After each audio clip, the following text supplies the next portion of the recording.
All right, we'll call this 14470 Stoutwood Court. That'll get you here. But it's like several properties in one. And we're basically, it was hard to mark everything. So I just like did dotted lines. And you're gonna wanna sod just the ruts, you know, like wherever you can. You don't like just cut the whole area out because otherwise you're going to be adding way too much sod. This is too big. This has to be done this way. So cut out the bare minimum. My best guess was 3 to 4 pallets of sod. If you want to just pick up 4, or maybe I'll just have 4 delivered, and you know, that way you can just hopefully get it done in a day. So this is going to be sod. They want sod right up to the tree line, and sod all the way through here, all the way up to this area here, even in here. You got depressions here, so you're going to need a bit of topsoil. I would just bring 3 yards of topsoil. So there's going to be, and you know, you're going to come right up to the tree line. Just make a nice hard line with the tree line.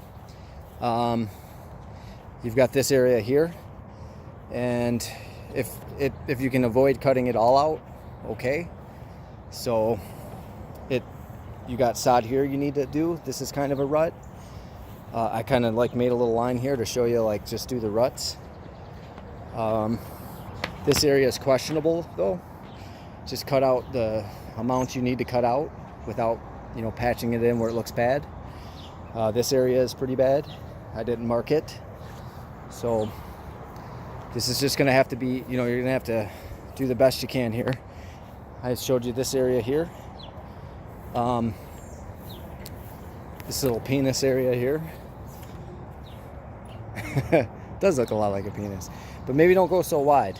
Like, you know, just, you might even be able to just cut out this patch. Like, just whatever you do, just minimize the sod, because it's going to start to add up when you just start cutting shit out. But like this stuff here, they're going to want out. This right here, they're going to want out. This right here, they're going to want out. Everything else, you know, up against there. I noticed like spots like this, they may want out. You may get away with not doing those. Probably not now that I've circled them. All through here, up against the tree line. I did not mark this area because it's obvious, and I didn't feel like using that much paint. You know, do this area here. This area here is questionable. So, but all this is sod.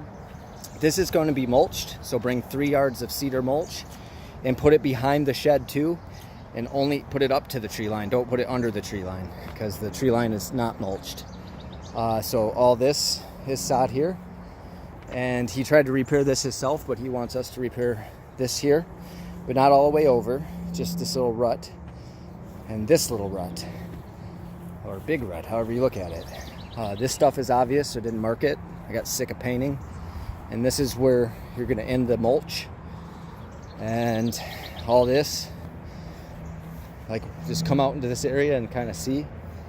I mean, I do see areas out here, but if you can get away from doing that, you know, that'd be great. But I don't know, they might end up, it's just going to have to be a smooth talker. That's all. Obviously this is low, it's sink, so we're going to need topsoil.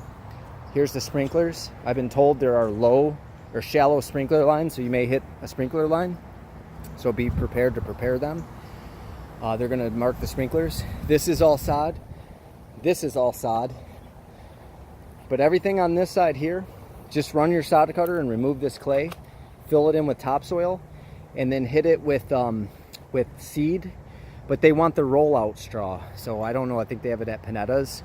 So use the rollout straw here, and then use those old weed block pins we used to use and pin it down.